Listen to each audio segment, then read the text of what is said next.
Hey, what's going on, beautiful jellyfish? It's Tracy. Thank you so much for taking a little bit of time in your day to hang out with me. I really appreciate it. And in today's video, we're going to be talking about 5 Simic Commanders. And I have done this for...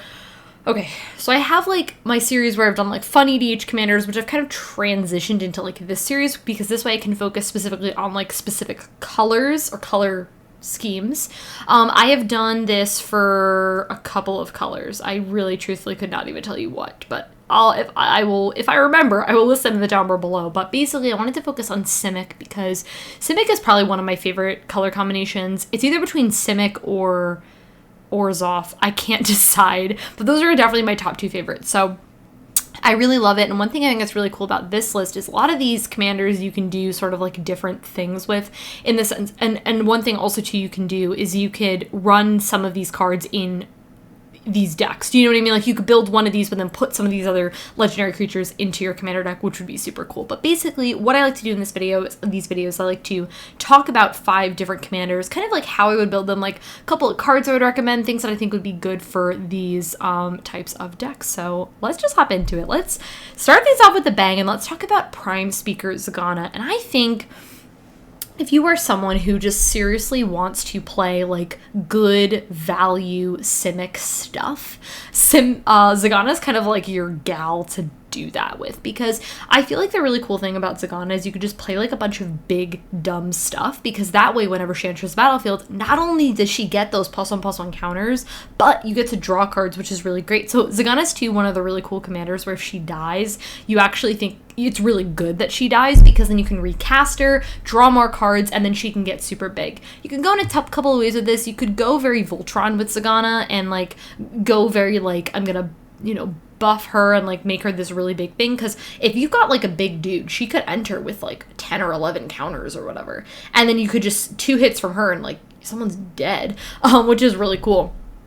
Also another really big thing I think would just be like obviously a lot of card draw and things, because she's surrounded that, making sure you have no maximum hand size. Those type of effects, things like Reliquary Tower, like going to be really helpful in this deck. And I wouldn't just stop at Reliquary Tower. I'd run other things too, like Spellbook is a card that I'm thinking in particular that would be really good in here. Any of those like Thought Vessel, like I definitely run all of those to make sure that you have no maximum hand size, because you're probably going to be drawing a lot of cards. Yeah, just playing like good value stuff. But honestly, even if you don't want to play like specifically green blue value Simic stuff, or you want to have some of those, you could also just run like really big dumb green creatures, because it triggers off as Zagana and you get to draw a lot of cards. So yeah, she is so good. I really like Zagana. I think if you're on a budget, you could pretty easily build Zagana, and I think you could just put a bunch of really good high value stuff in, and you can also go really wide with your strategy, right? You go Voltron with Zagana, but you can also just go wide and have just a bunch of big things and just smack your opponents with. Like, what's not to like? Zagana's awesome. I love her. She's in Merfolk, and she's, like, so incredibly good. I love it. I feel like that's, like, the tricky thing about Merfolk is there's so many different commanders that you could run. Like, I don't think that way about a lot of tribes. Is, like, I think there's certain tribes that it's like, oh, yeah, like, you're playing this. Like, you play this as the, commander. I feel like Merfolk, there's so many different things you could do. You could build this as Merfolk if you wanted to. My only thing with that, and this is just something to be aware of if that's the route you do decide to go. Not that I don't think that's a bad decision, because she is a merfolk, so I guess we should talk about it. But like, I think there's other commanders that I'd run over Zagana. For that reason, I definitely include her in the deck list, but my reasoning behind that is typically a lot of the merfolk are on the smaller side, and so you might only be getting like 4 or 5 cards out of this, which isn't bad, but like I think if you're gonna build this, like build the maximum amount, you know what I mean? So yeah, cool. Okay, speaking of, I don't know what that transition was. There was no transition here. There was no plan. Mission abort. Okay, Varela. Varela is so fun, and I've always just wanted to run Varela in something. I actually have a foil one, I think, that I traded for a really long time ago, and I just, like, don't have I don't have anywhere I could put him in, but he's so incredibly strong. This is another deck as well. I'm hesitant to say I could do this budget, because I think you need a doubling, like, no, I don't think you need a doubling season in this deck if you're going to be playing this, because you are playing things that are +1/+1 counters. Now, obviously, the whole theme of him is +1/+1 counters. That's like the very baseline. Now, the direction in which you could go this with, you could just do a lot of things to buff your team. You could go Infect. Another thing, too, that's really cool about Varel is you do get counters on lands, which I think is incredibly strong. And so one thing you could do is you run cards like Gemstone. Is it Gemstone Mine? Gemstone Cavern? There'll be a picture. I think it's Gemstone Mine. You could run cards like that can get you those extra counters with something like Varela. But yeah, I think Infect is a really cool way to go as well, because you could give your Infect things, you know, puzzles want to kill people with Infect. But if you don't want to do that, you know, if you want to run even one Infect card, you could totally do that and buff your things, because I think you could do it really easily with Varela. Another thing too, or you could just do like wide creatures or Simic creatures, green, blue creatures, whatever you want to do. I think another thing that you could also do with Varela is having ways to like untap him so you could get this ability off. So running cards like Seeker of Skybreak, which I think is a really underutilized card that not a lot of people know about, and this card is really good in decks like this where you want to be untapping and like getting him off as much as you possibly can. So overall, I think Varela is an incredibly strong commander, doing a lot of +1/+1 counters. I think you could just go incredibly wide, but you could also like not, right? You could just have like a couple of core dudes and just kill your opponents that way. That are just, you know, you could have like 4 8/8s or something like that, you know what I mean? But it could be the flip side. You might have 8 4/4s, which is still really good, you know? So yeah, 8 4/4s. That does not sound like a fun board for your opponent. It sounds like a fun board for you, but not for your opponent. Okay, let's talk about Azure Claw of Progress. God, I love Azure. I remember when these commander decks actually came out. I don't remember if this was when I was filming YouTube videos, but whenever these commander decks came out, Paul had actually bought like the set of them, and we were actually just like having just so much like fun, like casually just like playing each other with these precons. Like we didn't edit them or anything like that, it just played them base. And I remember playing with this Azure deck. I don't remember if I played it or Paul played it. I think I was piloting it. And I remember just having like so much fun with this deck, because one thing that I think is underrepresented in the Magic community as a whole are like those like white weenie type decks, right? And like what I mean is like that small army of like, I have like 31 ones or whatever. And I think like that's so underutilized, because I feel like there's so much support that like that could have. But I think like the bigger thing that a lot of people have is like, again, there's a difference between having like 8 4/4s that we were like talking about earlier than like 8 1/1s. Do you know what I mean? Like obviously it sounds like really different, but it's just like, or even double that. Maybe instead like have like 16 1/1s or something like that. I think like that's such a cool thing to have. And I think like Azure's like, no, we're gonna focus on like the little dudes. So you can go elf tribal with this if you want to. And I think that would be really good. But you also don't have to. Elves probably make it the most easy thing to do, because typically elves are on the like casting, like they tend to have power 2 or less. And it's not to say that all elves don't. And I'm sure if you built him as elves, like I'm sure to maximize Azure's effectiveness, like you're probably gonna have cards that don't synergize with him. But you could also, if you don't want to do elf, you know, tribal for whatever reason, maybe you already have a lot of tribal decks, you don't like tribal decks, whatever your rationale is, you could also just seriously do like small, what's like, I mean like a better word for like white weenies, because like this obviously isn't because it's Simic colored, but you know what I mean, just like these little dudes basically. This card a lot of in a weird way reminds me of Alesha, which I don't know if that makes sense, but this card reminds me of Alesha in like a very strange way. Whenever the card feature 2 regress, you get an experience counter, and at the beginning of combat you put X counters on them, where X is the number of experience counters you have. So you play your small little innocent little thing, and then you just make it super powerful, which is incredibly good. So I think Azure is really cool.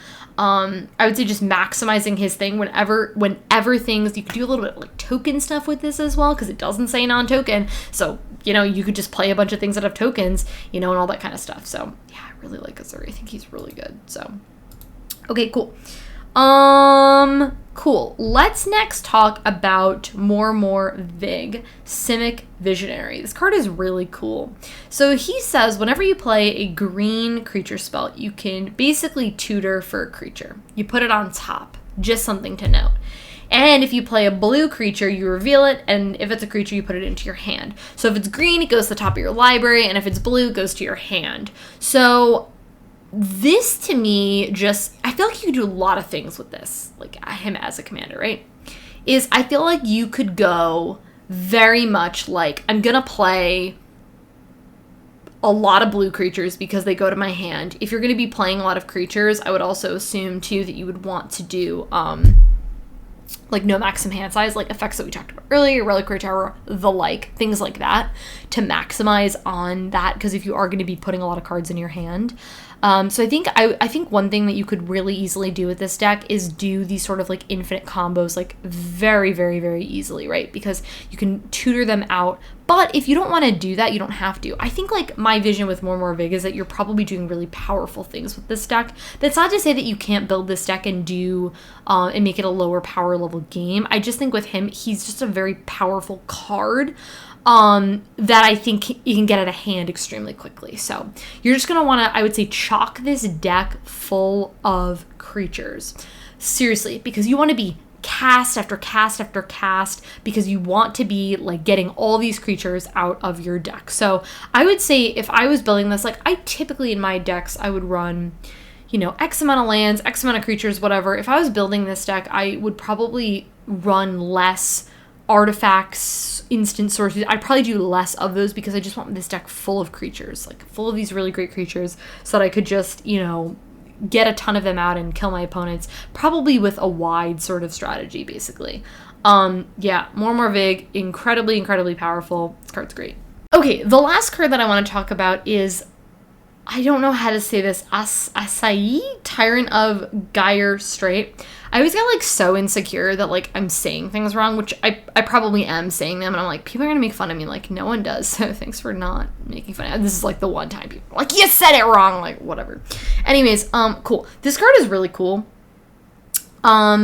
This card is kind of like what you want in a card. Like, even if you're watching this video and you're like, I'm not gonna build this deck, this is like a good card you could just put in something. You know what I mean? Like, this is a great like support card, but also works really well as a commander, because he says, or she, whatever, you may play an additional land on each of your turns. Like, who doesn't love playing extra lands? Like, that's one of the best things. Like, whenever I have like cards like this on the field, I'm always like, yes. You just feel so ahead. You just feel so good about yourself. You're like, yes. But not only that, it also says whenever a land ETBs, you can draw a card. So like, I don't think I'm not going to spend a lot of time on this. This is just like Land City, right? Like, you just want to drop lands and you just want to draw a bunch of cards.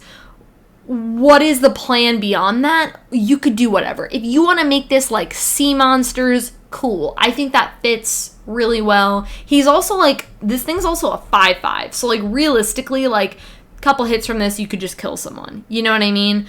I just would say ramp City, and then also to try to get him out really quickly, because first off, you just want those effects. Second off, you're probably going to be able to get him out very quickly because your deck is just full of mana ramps and mana acceleration. Like, you're probably running a ton of those in this deck. But I think if you don't want to do sea monsters, serpents, whatever, that sort of thing, I don't think you have to do that with this deck. I think if you just wanted to play like good valued green blue creatures, you could do that. You could play big dumb stuff, you could go wide, you go whatever, like your strategy is, whatever. I think you could do a lot of different types of things. So, and you know, also too with this, I mean, you could definitely play combos. I mean, you can realistically play combos in all these decks, but like, I think with this deck, you're probably going to be drawing so many cards that you could probably get your like combo pieces out fairly quickly, is what I would assume. So I think this card is incredibly strong. I think like this card is like, yeah, it's just good. I like it. It's like a really cool card. I just was like looking for cards for this deck and for this list, and I was like, this is a really interesting card. I really want to talk about it. So yeah, guys, that's it. That's what we're talking about 5 Simic Commanders. Definitely let me know in the comments what color or set of colors you would like me to do next. I think I have some of these mapped out. I have White Commanders Part 2 mapped out. I have Green Commanders, Black Commanders mapped out. All these are part 2, so I guess I have done parts 1 on them, but I do want to do also one on 5 color because I have some cool ideas for that I really want to talk about. But yeah, if you guys enjoyed this video, I'd really appreciate it if you give it a thumbs up, subscribe to my channel if you're not already, and I'll catch you in my next one.